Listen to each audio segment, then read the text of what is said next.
When I first met Henry, he was everything I ever dreamed of in a partner: charming, supportive, and full of promises about the life we'd build together. His family seemed warm and welcoming, and I imagined a future filled with love and shared goals. But that dream began to crumble the moment we got married. I still remember the day Henry came home with the idea that I should leave my job. "Claire," he said, sitting me down with what he probably thought was a kind smile, "it's time we focus on building a family. Your job is too stressful. You should be home, taking care of things here." I hesitated. I loved my job, it gave me purpose and independence, but Henry insisted, and soon, his mother and sisters began chiming in. "It's what's best for the family," his mother said firmly. "A wife's place is at home." I gave in, believing Henry's assurances that this was temporary. But the weeks turned into months, and soon I found myself trapped in a life I didn't recognize. Every day became a never-ending cycle of chores. Cleaning, cooking, serving his parents and siblings. I couldn't even sit at the table to eat. I was expected to stand by and serve everyone else. I didn't sign up for this, I thought to myself countless times, but voicing those thoughts only led to arguments. "You're ungrateful," Henry would snap. "This is how families work. Stop being selfish." But the breaking point came when I overheard his younger brother, Daniel, talking to their mother one evening. "I can't believe you let Claire do all this," Daniel said, his voice sharp. "She left her career for this? Henry shouldn't be okay with this." His words struck a chord in me, but I didn't dare say anything at the time. After all, I had nowhere to turn. The isolation became unbearable. I had no income, no independence, and no one to talk to. Henry's family treated me as nothing more than a servant, and Henry, well, he was no longer the man I thought I married. I spent nights crying quietly, wondering if this was all there was to my life now.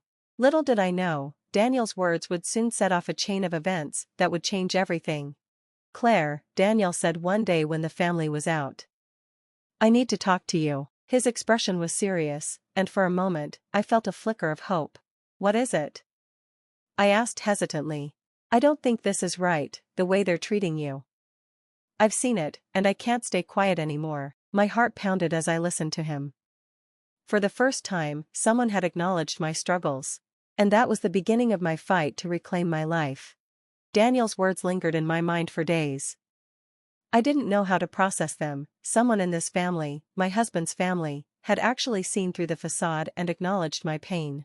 One evening, Daniel found me in the kitchen, elbows deep in soapy water. He placed a cup of tea on the counter and leaned against the wall, his brow furrowed. "Claire," he started, his voice low, "can I ask you something?" I nodded, unsure where this was going. "Why haven't you told Henry how you feel about all of this?" He gestured vaguely, as if the oppressive weight of my situation hung in the air. I laughed bitterly, drying my hands on a dish towel. "You think I haven't tried? Henry's made it clear where his priorities lie. This isn't my life anymore, it's theirs. I'm just part of the furniture." Daniel's face darkened. "That's not right," he said, shaking his head. "It's not supposed to be this way. Look, Claire, I know it's not my place, but you don't deserve this. None of it." His words were kind, but they stung. I didn't need another reminder of how far I'd fallen. "What am I supposed to do, Daniel? I don't have a job, no savings.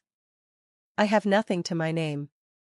My voice cracked, and I quickly turned away to hide the tears welling up in my eyes. Daniel hesitated before speaking again. "You're stronger than you think, Claire. And you have more options than you realize. You just need someone to remind you of that." Over the next few weeks, Daniel became an unlikely ally.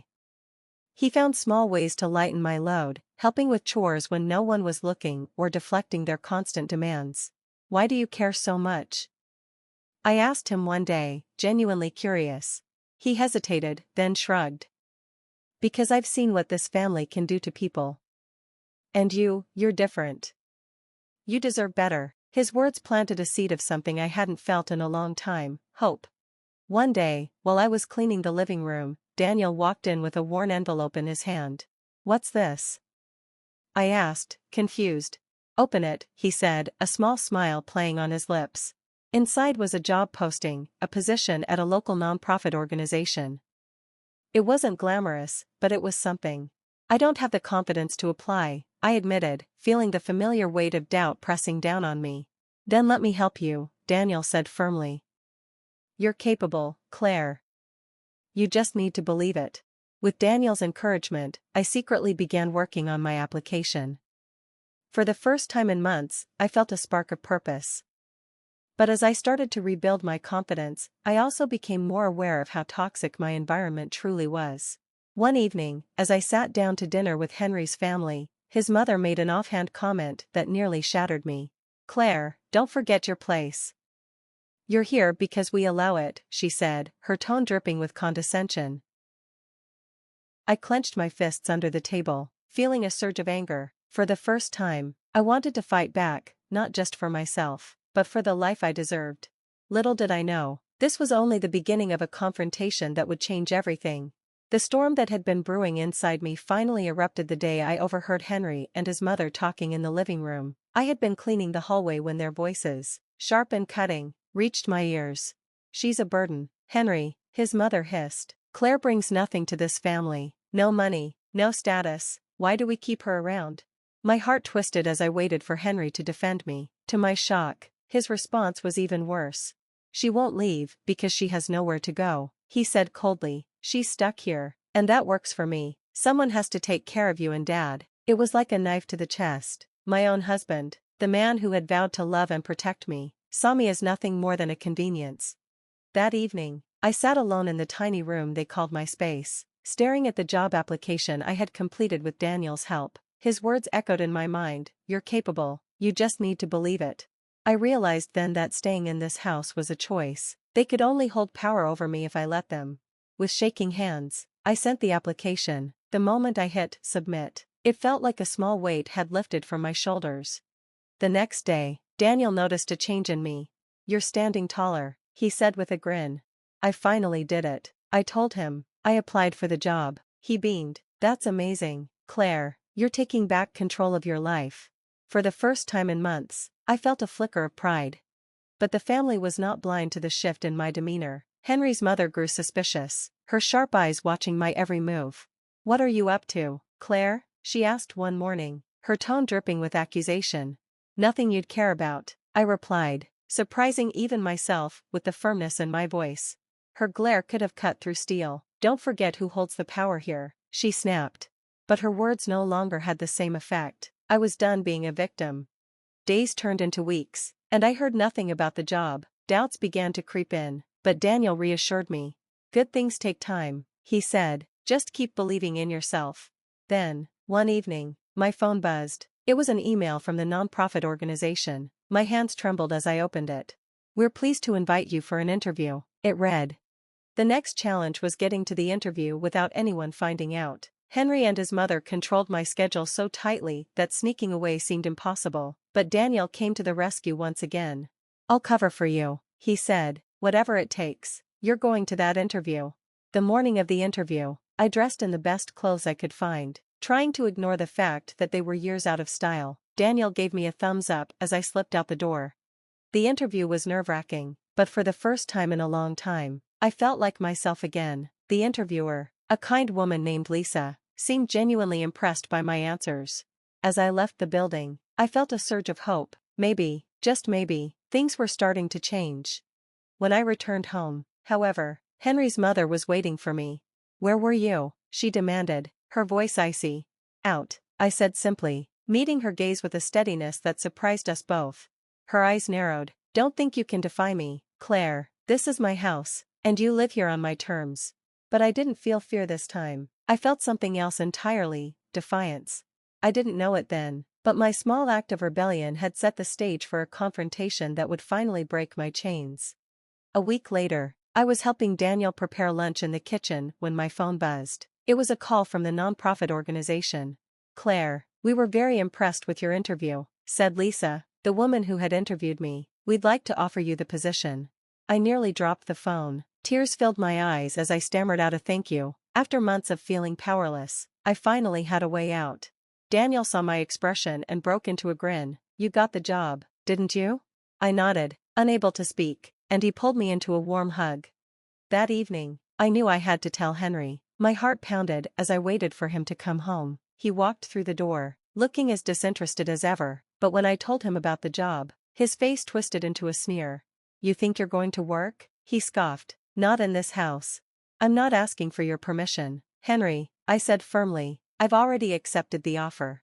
His mother, who had overheard, stormed into the room. "You ungrateful girl," she shouted. "After all we've done for you, this is how you repay us? All you've done is treat me like a servant." I shot back, my voice shaking with emotion. "But not anymore. I'm done living like this."